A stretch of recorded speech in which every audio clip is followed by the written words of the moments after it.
Hey everyone, this is Fabio and welcome back. Making a new video right after the previous one. That's quite incredible given the situation. But we have a good opportunity here. As you can see, my room and the rest of the house, it's all work in progress. There's a ladder there. My shelves are all emptied. I got stacks of like hundreds of DVDs behind me. You can see something. What's that? Oh, that's Death Proof. But the thing is, since all my shelves are empty, I've decided to do one of those collections videos. Since I like those, I enjoy those videos, and I thought it could be interesting to show what I have here in London. So this is a video about my gaming collection here in London, which is just a fraction of my overall gaming collection. Bearing in mind that I only have portable systems here. All my others, from the NES to the PS4, are in Italy. And also in terms of games, don't expect like thousands of games. I mean, nothing like that. Also because as a gamer, I only buy games that I know I'm going to like, and I have zero interest in complete collections, so I will never have anything like that. So since there's still quite some stuff, I mean, I'm pretty happy with my collection. It's constantly growing, but because of that, I also try to finish my games, and sometimes I buy more games, sometimes I buy a bit less. It really depends on the moment. So I can go with a month or even more without buying games, and sometimes I find good deals and stuff like that, I can buy more than a couple of games per month. So it really depends.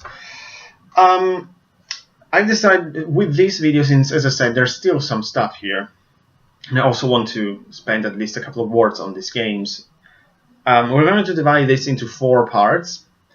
The first one, which is going to continue now, it's focused on my DS collection. Then we're going to move to the PSP. Then we're going to move and doing together the Vita and the Game Boy Advance. And we're going to conclude with my soundtrack collection, which is absolutely small and it's still game related. So I think it could be interesting. I love game music, even though I don't listen as much as normal music, but I still enjoy sometimes moving from one type of song to the other, and all of a sudden there is a game music from a video game that is quite unexpected, and that's funny. Also, because I just brought all my games back in this room, they're all messed up, because even though I don't put my games in a visible order, like they're not in alphabetical order or nothing like that, I don't like categorizing them in that way. I add some sort of order, like usually I put in front maybe games that I prefer. The only thing that I really put one after the other is when there is a series. So we'll see soon, but for example, like the Castlevania games are one after the other, of course, but for the rest it's a big mess. So there is no order here, and let's just start it because this can go on for a while. So first column got Sonic Chronicles: The Dark Brotherhood, a Sonic RPG, and it's, I don't know how to describe this game. It's not horrible, but it's nothing special. I played for a while actually, but if I remember correctly, I haven't beat it, and if I remember correctly, I maybe didn't know where I was supposed to go or something like that, but it's not bad. It was kind of enjoyable. It was very colorful. There are some elements from Sonic games, like you have to run around collecting rings and stuff like that, but combat takes place in a turn-based RPG fashion, which is quite neat, I have to say. So I don't hate it, I don't love it particularly, but it's a fun addition to the collection. Next, Children of Mana. I'm not very into the Mana series for the simple reason that I never had the chance to get into the Mana series, especially Secret of Mana, the game that everybody knows and love so much. I never had the chance to buy it on the Super Nintendo. I think it was released in Europe, now I cannot remember, but I'm pretty sure.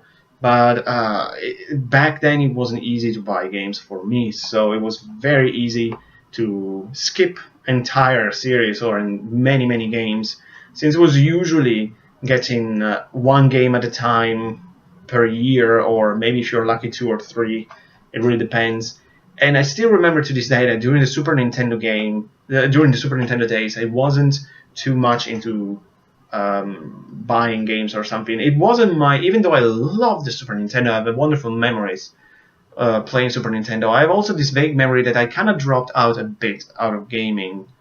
I don't know why. I don't remember much of those years, and we're talking about a long time ago. I was still in elementary school when I was playing the Super Nintendo, and it's not that I was tired of video games, simply because I couldn't get them too often. I couldn't play them too often. So, but Children of Mana, it's a action RPG with a overhead perspective. I played it for a while. I haven't finished, but it's pretty nice. Usually hardcore Mana fans don't like this, and I don't know what to say if it is supposed to be or not supposed to be what a Mana game should be. Who knows? It's an enjoyable action RPG, but nothing spectacular. Now, this is a good one actually. Radiant Historia. This is one of the best RPG on the DS. Wow, it was very early. By Atlus. This is probably my favorite among others. It depends on the other system as well, but maybe on the DS this might be my favorite Atlus game, and it's one of my favorite DS games. This game is fantastic, and it's quite appropriate to have it here since I mean everything is good. Like the music, it's great. The combat system is fantastic. The story, it's very good. There's the whole time travel aspect, it's always very good, and it's very well done in this game. Kind of like the next one, which is Chrono Trigger, which is interesting because a lot of people say that Radiant Historia it's a grown-up version of Chrono Trigger. What do I need to say about Chrono Trigger? Probably nothing. I mean, we all know about it. It's one of the most famous, beloved, and best at the end of the day RPGs of all time. This is by far the definitive version of this game, since you can have it on the go. And this is my only copy because we didn't have this game in Europe on the Super Nintendo.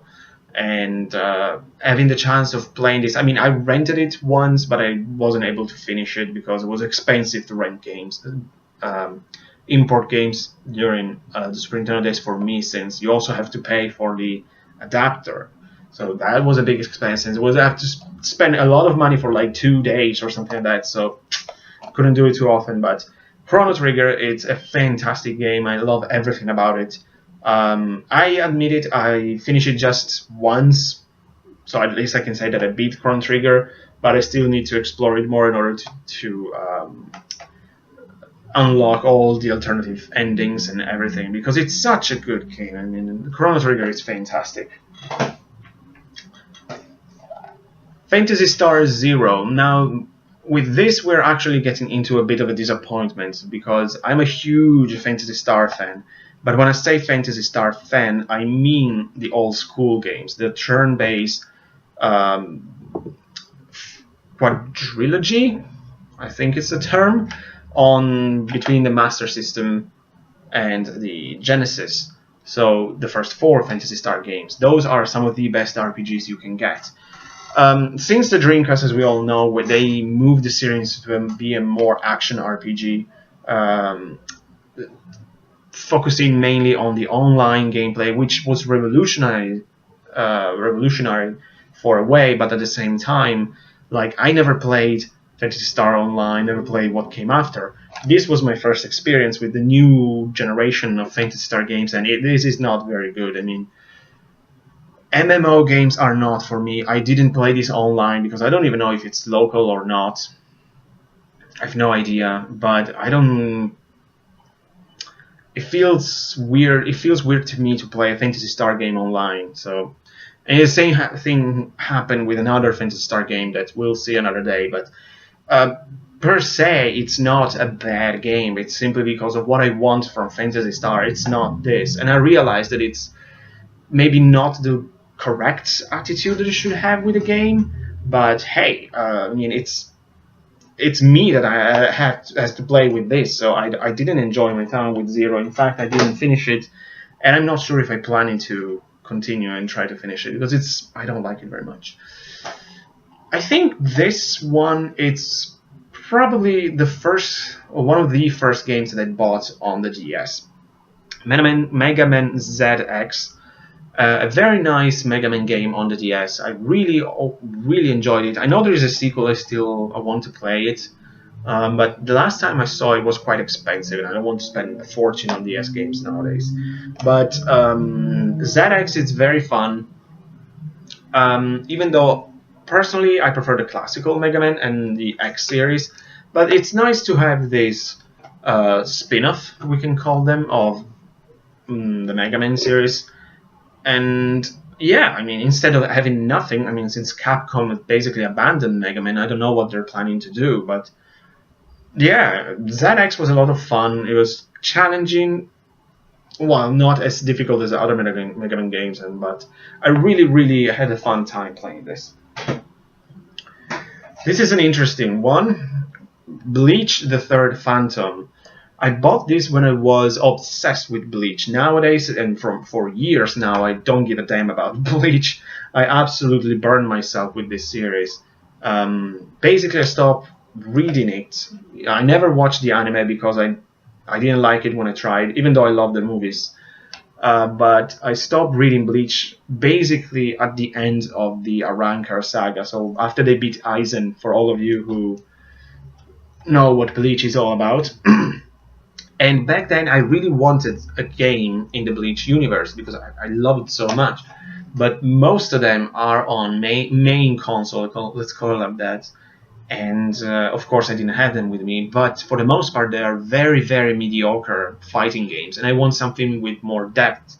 And I discovered that there is an actual strategy RPG on the DS with its own story, which also is connected with the story of the manga. This story is also, I think it's written by Tite Kubo, the author and drawer of Bleach. So if you're into Bleach, this is an absolute must. And even though I don't read it anymore, I can still say that it is a really fun strategy RPG. Maybe, I don't know if it gets repetitive, I'm not sure, because the story per se is interesting. It's fun to develop your characters. If you play as two twins, you can choose between the others. You can make some sort of customization in terms of if you want to focus more on strength, speed, or technique, those kind of things. So there is the rock, paper, scissors mechanics. It's a fun strategy RPG with all the characters. You can personalize, customize your team by the end of the game with all the characters, which is awesome. And then there is, after the game, there is this additional content called the something tower. I cannot remember it, which it's like 60 floors, so maps of increasing difficulty. I think I reached level 58 or something at that point. Like the enemies are level 99, and even though you're very strong, it's insanely difficult. But really good strategy RPG. If you're into the genre, highly recommended. If you're into Bleach, this is a no-brainer. Very fun stuff. Now these three can go together, since Castlevania Dawn of Sorrow, Castlevania Port of the Ruin, and Castlevania Order of Ecclesia. The Castlevania trilogy on the DS, it's simply phenomenal. These three games, I beat all three of them, are fantastic. These are some of the best Castlevania you can actually get. My personal favorite is without a doubt Order of Ecclesia. This game, it's so good. It's really tough, but it has a very cool main character, Shanoa, which is the only cool female character in the Castlevania series, I might add, since the way they treated Sonia Belmont. And my personal second favorite is Order of Ruin. I love the idea of the paintings. I love the game mechanics with the two characters. And even though Dawn of Sorrow is my third favorite out of three, this is a fantastic Castlevania game. And I'm very happy that I played recently Aria of Sorrow to have a better grasp of the story of Soma Cruz. But if you like Castlevania, you probably have this, or you need to get this, because they're fantastic. They're really good. And I'll say this may also be some good entry points in Castlevania series. They're all play in the Metroidvania style, in the Metroidvania style, which it's not a bad thing, of course. Even though I personally prefer the classic side-scroll platforming, but simply because I started playing Castlevania with the first game on the NES. That's the only reason. I love the Metroidvania, don't get me wrong. And these are some of the finest in that subgenre, and I like this so much. I love Order of the Ecclesia. I mean, the first time you hear like the empty tone music or others, I mean, the music in these three games, I mean, I just mentioned one, but one tangent to the other. I mean, the music in these three, it's so fantastic. I mean, like all Castlevania game, but this is so good. How can I forget the time that's the main sort of important side character screaming like this was, I love this weird voice acting. The game that I finished yesterday, Golden Sun Dark Dawn, I talked about it for like half an hour yesterday, so if you want to know more about my feelings and impressions on this game, just watch the video if you want. A must-have for the DS if you're into RPG, a fantastic continuation of the Golden Sun series, which now that I play all three games, I cannot say how much I like this. I mean, it's a fantastic series, and we absolutely need a new Golden Sun on the 3DS, on the Wii U, on the NX. I don't care. We need more Golden Sun. Super Mario 64 DS. When I bought this game, I was starting again. This is one of my first DS game because I never own. I still don't own an N64. I'm not in a rush to get one. So I cannot entirely understand. I mean, I do, but at the same time, I did not experience it. So I cannot really get why Mario fans and Nintendo fans consider this one of the greatest games of all time. I can understand the idea, but since I've played it so late, I don't know. It's a great Mario game, of course. I haven't finished it. It's huge, and I kind of lost interest after a while, but it's a really nice Mario game, and sometimes I would like to go back to this. Who knows? Let's see. Let's wait for this one. Contra 4. Now, this is a tough son of a bitch. I finished this game only on the easiest difficulty. On the normal mode, it gets so hard that like I'm too old for a Contra game nowadays. And it's curious because I love this, by the way, this import North American boxes. I love how slim they are, and especially I love the fact that they have this on the side. If we look at a European one, which are fat and still nice, but I don't like they're so bland on the spine. Anyways, I remember Contra that in Europe at the time on the NES was called Probotector. It's maybe the first NES game I ever saw, maybe even I ever played before. The first game that I played that I owned that was my game was Mega Man 2. But Contra came, Probotector was such a cool experience. And I remember that I was in kindergarten or something like that. I wasn't even in elementary school when I started to play video games. And I was like, wow, what a cool thing. And I still remember, I don't know why I remember this. I was probably like, I don't know, 3 years old or something like this. Instead of, because in kindergarten they always put you to sleep in the middle of the afternoon. I was like, fuck that, I'm not tired, I don't want to sleep. So I get up, I go away somewhere. Usually they caught me and they yell at me or something like that. But I went into the classroom and started drawing and do something to pass the time because I didn't want to sleep. And I remember that I draw something that was out of Probotector, like the first boss, that huge thing with the two guns, with all platforms and something. I was really into video games already. But Contra 4 is a great portable version of the series. It's so hard. I would like to finish it on at least normal, without getting to the pure evil kind of difficulty, this kind of stuff. But this is a new game. I still need to actually mention in my pickups. I didn't even have the time to make a pickups video yet, since I managed to get some stuff. And I'm so glad of finally having this, since I'm a huge fan of this series in my own way, and I heard so many good stuff from awesome YouTubers. And particularly I want to thank Steven the Laggy Gamer for making me buy this game, because the way he talks about it, he just loves this game so much, and that it's Dragon Ball Z Attack of the Saiyans. I mean, finally got this game. So I love Dragon Ball. I mean, who doesn't? And I cannot wait to play this. I mean, the combat system did by Monolith Soft, and playing the Saiyan saga and everything. Oh, so cool. And I'm hoping really that sometimes I decide to make a sequel to this for like the Frieza saga, the Cell, the Buu. I mean, all of Dragon Ball Z, because it's so cool. But cannot wait to play this.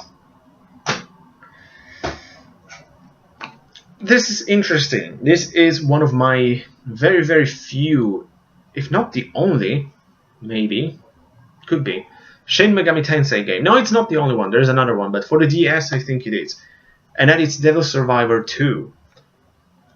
Gorgeous game. I love this, even though I'm not a huge fan at all of the Shin Megami Tensei gameplay and mechanisms in particular. Like, I love the style. I love the setting. I love like the themes. I love a lot of things about the Shin Megami Tensei games, but I hate the combat system. I hate it. I don't like it very much. It's very, very, very unforgiving for me, and that's the reason why I couldn't beat this game. I mean, there's the final of the 7 Septentriones, I think they're called, the bosses basically, which it's a fucking nightmare, and I said I'll never beat this. So because probably the way I like develop my demons and stuff like that, it's completely wrong.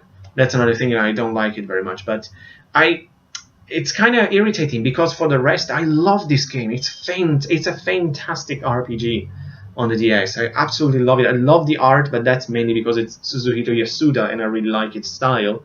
But it fits so well in this game, and I love like the characters are great and interesting. I always try to save them, and when I fail to save one, I reload my save file and try my best to save them. I mean, I love this game, but because it's a Shin Megami Tensei game, I'm afraid I cannot enjoy it as much as I can. And I still need to buy the first one, by the way. I don't know why. No, I know why, because it was less expensive. And let's go with another one. Valkyrie Profile Covenant of the Plume. This is again one of the first game I bought, and this is a really tough game. I couldn't get into it. And it's a really, really interesting and gorgeous to look at strategy RPG. I think it's the 3rd game in the Valkyrie Profile series. But I really didn't get it. I couldn't understand like the battle system, stuff like that. I want to try it again. Sometimes in the future, even 50 years from now, I will beat Conan of the Plume, because I like this setting. It's so gloomy in a way, so dark, so depressing, which is very interesting. It fits the role. Like a Valkyrie, after all, her role is to collect and guide the souls of the dead in order to bring them to the Valhalla or something like that. But I like also this Norse setting and mythological ideas, and yeah, because I also really want to get the other Valkyrie Profile games. They're supposed to be very good. So Conan of the Plume, and sometimes I will get into this, because I played this for a while, but I never really enjoyed it as much as I wanted. These two can go together, of course, since we're talking about Zelda, Phantom Hourglass, and Spirit Tracks. This is so much better than Spirit Tracks. I mean, this is a phenomenal Zelda game. I love, love, love this. And it's the last Zelda game that I finished, actually. Because I couldn't beat stupid Spirit Tracks. I mean, it's a great Zelda game, but the fact that you have to whistle and blow in your DS, it's something that really drives me crazy. And I cannot do it properly, so... But it's a good game, actually. But this is really the great Zelda game from the DS. So good, so good. An interesting RPG, Sands of Destruction, developed by Sega or something else, I don't know. But this is an interesting one because I still need to get back to it. I played like 5 hours or something like that. Then I got distracted. And also because I wasn't a huge fan of the turn system in combat. I mean, For the most part, it was pretty easy until I faced like a first real boss, and he completely obliterated me because it was always his turn. I mean, when it's going to be mine, oh, I'm dead. I have to do it again, and that was quite annoying. But I like the graphics. The characters were interesting. I like the fact that it seems, but I don't know because I have to explore it better, that you in a way it seems that you are the bad guy in a way because you want to destroy the world. I mean, I like the idea. Of course, I mean there's something behind it, but I really want to go back to this because it looks good. I just need to maybe just a question of getting used to that weird turn system. Okami Den, a very, very, very cute and beautiful game. I still need to play properly Okami. I own it for the Wii, but this is a fantastic game on the DS. I don't know why I haven't finished it yet, because it's really a joy to play this game. I played, I think, a huge portion of it. I mean, I think, I don't know, like 90% or something. But I still need to finish it, and I don't know why I haven't yet, but there are so many games I need to play. But absolutely gorgeous. I love to play as Chibi-Taratsu with its all companions from Japanese mythology. And I would love to see another of these Okami games, but I don't know. I don't think it's ever going to happen because it's Capcom. Ah, Capcom. I used to love you so much. So I think this also is a must, absolute gem on the DS. It's a fantastic game. I love Okami Den. Fire Emblem Shadow Dragon, my only Fire Emblem game, because even if I want to buy them, but they're so prohibitively expensive that no thank you for now. There's actually one on the Game Boy Advance which it's maybe doable, but we'll see. Fire Emblem is my first and so far last Shadow Dragon, I mean, my first and so far last Fire Emblem experience. It's a excellent strategy RPG, very difficult, and I haven't finished it because I made a huge mistake during one of the final battles. I lost a key character, and it seems that the only way to progress with the campaign is to have that character, and I had to start all over again, and I say, oh no, I'm not doing that, because this is hard. It's so, it's so good.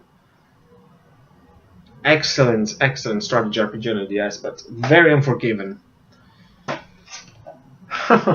This is the first video I ever did, my very crappy discussion on Suikoden Tierkreis. So far, just like before, my only experience with the Suikoden series.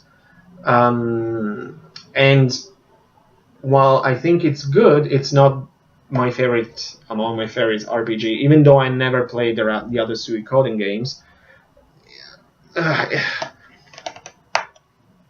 don't know, I liked it, but I didn't like it so much that I say, oh wow, this is amazing. It's a good RPG, and I really like the Suikoden characteristics, which I knew about it, because I knew about Suikoden even though I never played it. But I don't know, I found it a bit repetitive at the end of the day, since most of the characters are very similar to each other after all. With all this, you have 108 characters, so you're bound to find 2 which are the same. And coincidentally, my party have like 2 were basically the same.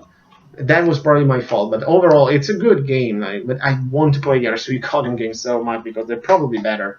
But the problem is that I want the physical copies, but the physical copies are so expensive, especially 1 and 2. Because 2, we all know that it's expensive. I don't know why, but Suikoden 1 is super expensive here in Europe. The last time I checked on eBay, I think, or Amazon, of both of them, Suikoden 1 was like £80. I was like, oh, no thanks. The World Ends With You, one of the most original, unique, and good. One of the best games on the DS. Phenomenal soundtrack. I love the style of this. Very interesting story. Very cool characters. I love the development, or Neku, I think its name is. Let's see. Yes, Neku. The graphics are gorgeous, but I haven't beat this because I'm stuck at a very, very difficult boss battle. But this is an absolute must for the DS. A no-brainer. This is fantastic. This, I think, it was again one of my first games. Okay, now these 5 can go all together. I was waiting for this. Actually, let's go with this one first. Might of Magic, Clash of Heroes, an interesting strategy RPG. Very gorgeous to look at it, but I still really need to play this. I played it for like 2 hours or something, and then I moved to something else. But I remember Emperor Fox, huge shout out to his channel, of course, talking about this in really high regards. I was like, wow, I didn't get it apparently. So I just need to go back to this because I remember that it was good, it was fun. I simply got distracted. It happens when even like me, I have too many games for my own that I still need to play or enjoy fully. Not that I believe that we're flooded with games. That's another matter. To quote Johnny Millennium, but really want to get back to this because it looks good and it plays well. But I remember Fox talking about this in such high regards, and I really trust his opinion. So say it has to be pretty good. I actually keep this for last. It's the best way to end this. Let's go with this too. Let's go with Solitaire Robo, Red the Hunter. A very, very fun, unique, and fantastic action RPG.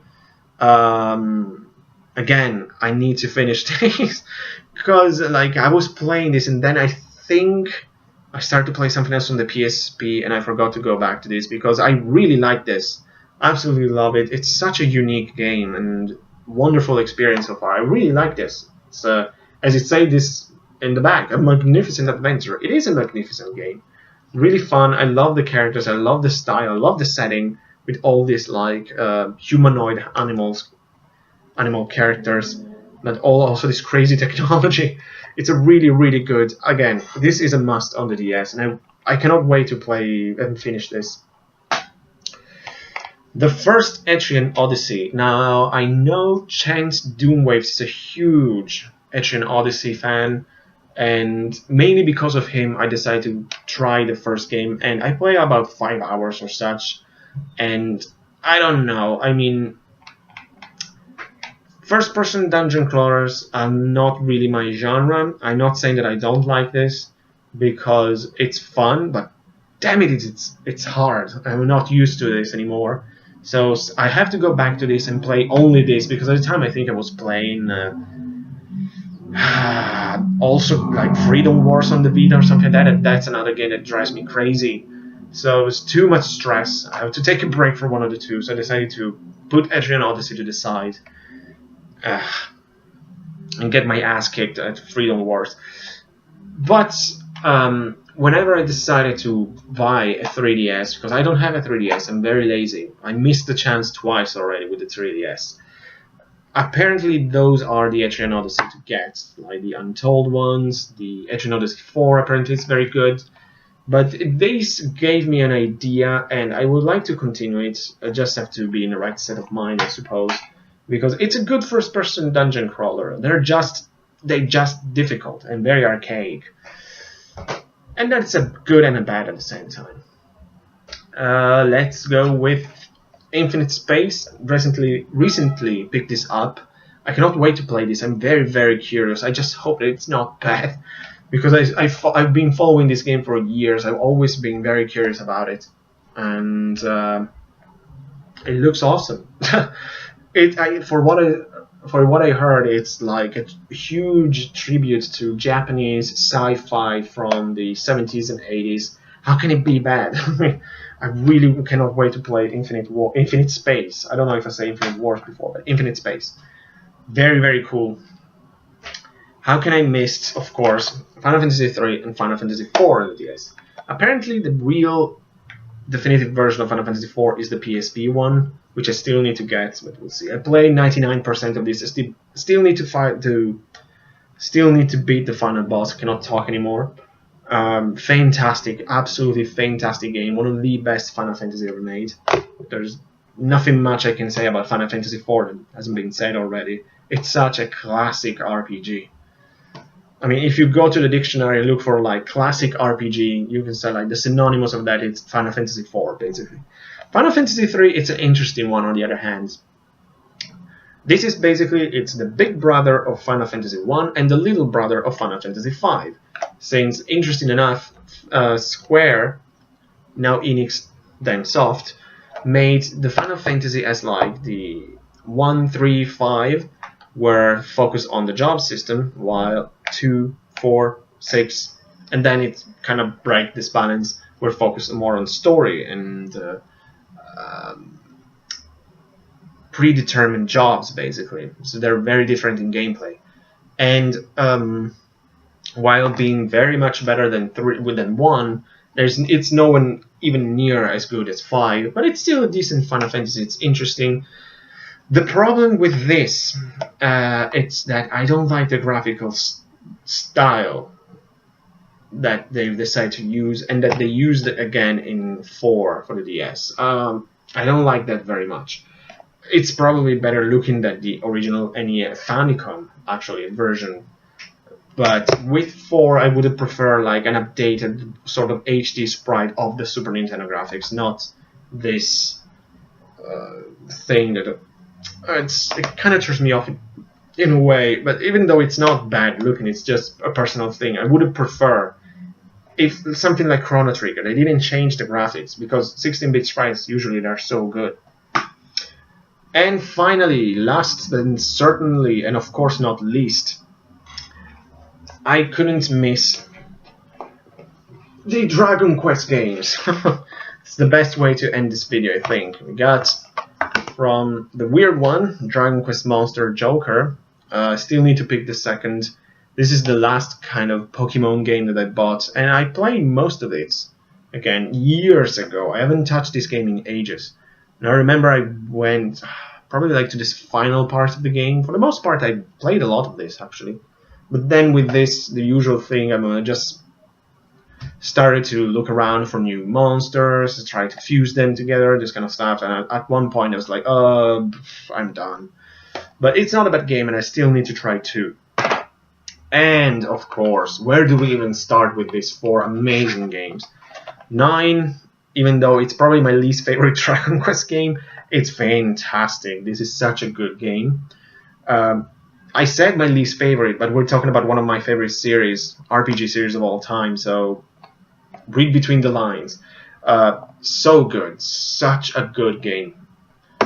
And then, one of the best RPG trilogy of all time here. I mean, Dragon Quest IV, Chapters of the Chosen, my favorite Dragon Quest game, I think. The fantastic Dragon Quest V, Hands of the Heavenly Bride, so good. I finished this game 3 times. So I can marry all 3 the wife possibilities. And Dragon Quest VI, Realms of Revelation. These 3 games, what can I say about them? They're fantastic. It's a reason to own a DS is for this. Let's add also 9, because this is very good actually. These are enough, worth getting a DS for this, especially if you are into RPGs, of course. But if you are into RPG, you cannot miss these 4. These are such good games. My personal favorite, but boy, I love 5.